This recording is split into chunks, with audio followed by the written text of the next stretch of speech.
Senja berjalan cepat menuju ke mobilnya. Ia tidak ingin bertemu dengan Riko lagi dan berencana langsung pulang ke rumah. Ia ingin mengadukan perbuatan Riko kepada mamanya. Saat sudah berada di depan mobilnya, ia baru teringat kalau tasnya masih tertinggal di dalam. Ya ampun, kenapa aku sampai lupa mengambil tasku dan meninggalkan Fiona di sana? Ini semua gara-gara si Riko brengsek itu, umpat Senja sambil menepuk jidatnya. Saat ia membalikkan badan hendak kembali lagi ke restoran, tiba-tiba Riko sudah muncul di depannya dengan wajah menyeringai. Senja agak terkejut dengan keberadaan Riko, tapi dia berpura-pura untuk tetap tenang. "Siapa tadi yang kau bilang brengsek?" tanya Riko dengan menatap tajam ke arah Senja.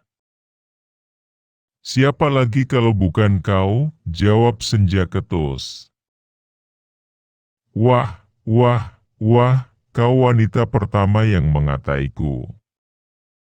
Aku jadi semakin penasaran denganmu, Senja, ucap Riko sambil memperhatikan Senja dari atas hingga bawah, membuat Senja memutar bola matanya dengan malas. "Aku tidak ada urusan lagi denganmu, jadi lebih baik menyingkir dari hadapanku," titah Senja. Tapi bukan Riko namanya kalau dia menuruti permintaan Senja. Semakin galak Senja, malah semakin tertantang dirinya untuk mendekati Senja. "Bicara denganmu hanya buang-buang waktu," kata Senja lagi lalu berencana pergi dari hadapan Riko. Saat Senja baru melangkahkan kakinya, Riko tiba-tiba menarik tangan Senja dengan kasar.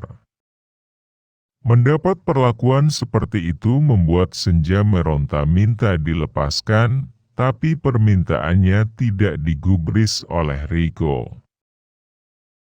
"Lepaskan aku. Aku bisa berteriak biar orang-orang memukulimu," ancam Senja. "Silahkan saja, aku akan bilang kau pacarku yang sedang ngambek. Gampang kan? Lagi pula kalau kau teriak-teriak di sini, apa kau tidak malu kalau mereka tahu kau putri Tuan Andika Wijaya? Aku tidak peduli. Lepaskan aku atau aku akan benar-benar berteriak sekarang." Bukannya melepaskan, malah Riko makin erat mencengkeram pergelangan tangan Senja hingga memerah. Sampai akhirnya ada suara yang menghampiri mereka. "Lepaskan dia!" Senja dan Riko menoleh ke sumber suara. Ternyata itu adalah suara Bumi yang meminta Riko melepaskan Senja. Bumi mendekati mereka dan menatap Riko dengan penuh intimidasi. "Aku tidak suka mengulang perkataanku. Jadi lepaskan dia dan kau pergi sekarang," titah Bumi. "Loh, dia kan pria tadi? Kenapa dia ada di sini juga? Kenapa dia ikut campur urusanku dengan Riko? Apa dia ingin melindungiku?" tanya Senja dalam hati. "Kau pikir kau siapa? Jangan ikut campur urusanku dan dia. Dia ini calon istriku," kata Riko. "Tidak. Kau jangan mengarang cerita. Jangan mimpi punya calon istri sepertiku," bantah Senja dengan cepat. Bumi melihat Riko masih memegang tangan Senja dengan erat sampai wanita itu meringis kesakitan. Tanpa banyak bicara lagi, Bumi menepis kasar tangan Riko hingga cengkeramannya terlepas lalu menarik Senja dengan sebelah tangannya dan merangkulnya. Gerakan Bumi sangat cepat hingga membuat Senja yang sekarang berada dalam dekapannya jadi tercengang. Senja dapat menghirup aroma maskulin yang harum dari Bumi. Aroma itu sungguh menenangkannya. Ia merasa nyaman berada dalam dekapan Bumi. Tanpa sadar ia melingkarkan tangannya di pinggang Bumi. Dek. Bumi agak terkejut saat merasakan tangan Senja yang melingkar di pinggangnya. Ini kali pertama ia dipeluk oleh seorang wanita selain ibunya. Tapi ekspresi wajahnya biasa saja. Mungkin Senja hanya sedang ketakutan, pikirnya. Riko sendiri dibuat bingung dengan dua manusia di depannya. Bisa-bisanya sekarang Senja berpindah dalam dekapan Bumi. Setaunya Senja baru pulang dari luar negeri dan tidak punya kekasih. Lalu siapa pria yang dia peluk itu? Hei kau! Dia calon istriku. Jangan ikut campur urusan kami, teriak Riko. Bumi hanya mendengus mendengar ucapan Riko. Riko makin kesal dengan perlakuan Bumi kepadanya. Dia merasa diacuhkan. Riko yang selalu merasa hebat tidak terima dirinya diperlakukan seperti itu. Ia pun mencengkeram kerah jas Bumi dengan satu tangannya dengan sangat kuat.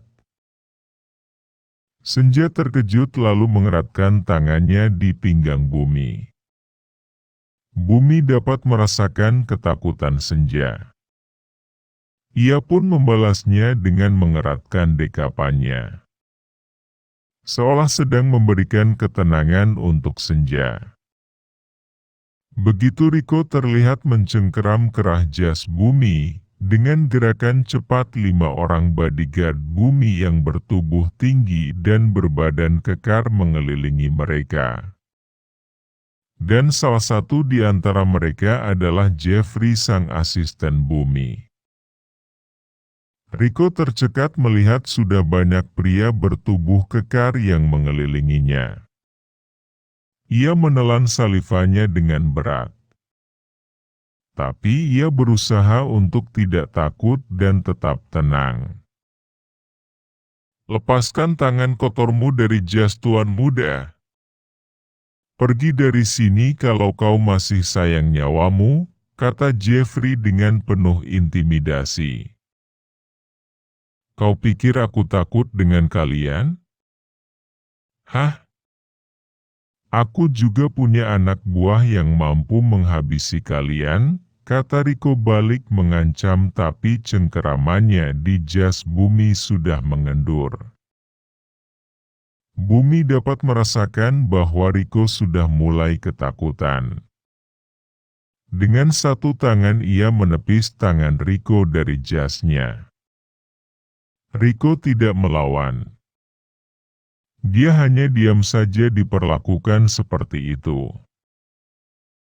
Ini kali kedua aku memperingatimu untuk pergi, kata Jeffrey lagi. Sial En. Aku kalah jumlah dari mereka. Bisa babak belur nih kalau aku tidak pergi sekarang juga. Batin Riko.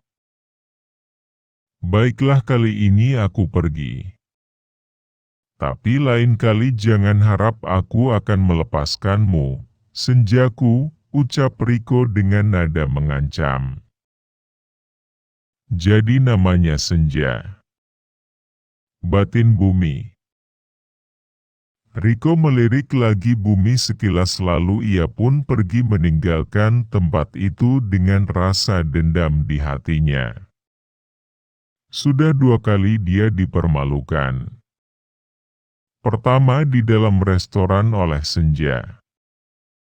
Kedua diparkiran oleh Bumi dan bodyguardnya. Setelah Riko pergi, Senja masih saja mendekap Bumi dengan erat. Ia terlalu nyaman dengan posisi seperti itu. Bumi berdehem mencoba menyadarkan Senja. Tapi yang disindir masih tetap dalam posisinya. Jeffrey tahu tuan mudanya itu sedang memberi kode. Tapi Senja malah tidak peka. Jeffrey pun bingung harus bagaimana. Ia sendiri cukup kaget ada wanita yang berhasil memeluk tuan mudanya itu. Apa pelukanku terlalu nyaman sampai kau tidak mau melepasnya? Akhirnya Bumi mengatakannya secara langsung. Senja tersadar lalu mendongak ke atas. Di saat yang sama Bumi juga menengok ke bawah. Tatapan mereka pun saling bertemu. Bumi dapat melihat wajah Senja dari jarak yang lebih dekat dari sebelumnya. Ia menyelami kedua bola mata Senja yang sangat indah baginya. Kecantikan wajah Senja berhasil menghipnotisnya. Begitupun dengan Senja, ia terpana melihat ketampanan yang sempurna dari Bumi. Tatapannya yang tajam mampu menyihir Senja hingga tak bisa berkata apa-apa. Beberapa detik mereka terdiam dalam posisi seperti itu. Para bodyguard jadi saksi keromantisan di antara mereka berdua. Sudah puas memandangiku? Tanya Bumi. Senja mengedipkan matanya beberapa kali seolah baru tersadar dari lamunan panjangnya. Kemudian ia sadar sudah memeluk Bumi. Ia pun melepaskan tangannya yang melingkar di pinggang Bumi. Kak kau, kenapa kau ikut campur urusanku dan Riko? Apa kau mengenalnya juga? Tanya Senja tiba-tiba. Bumi tidak menjawab. Ia malah membalikkan badannya hendak pergi dari tempat itu. Lagi-lagi Senja berteriak menghentikannya. Tunggu. Aku sedang bicara padamu. Kenapa kau suka sekali meninggalkanku begitu saja, sih? Aku bertanya kenapa kau tadi ikut campur urusanku, tanya Senja lagi. Untuk melindungimu, jawab Bumi tanpa menoleh ke arah Senja. Lalu Bumi kembali melanjutkan langkahnya diikuti para bodyguardnya meninggalkan Senja sendirian di sana. Melindungiku,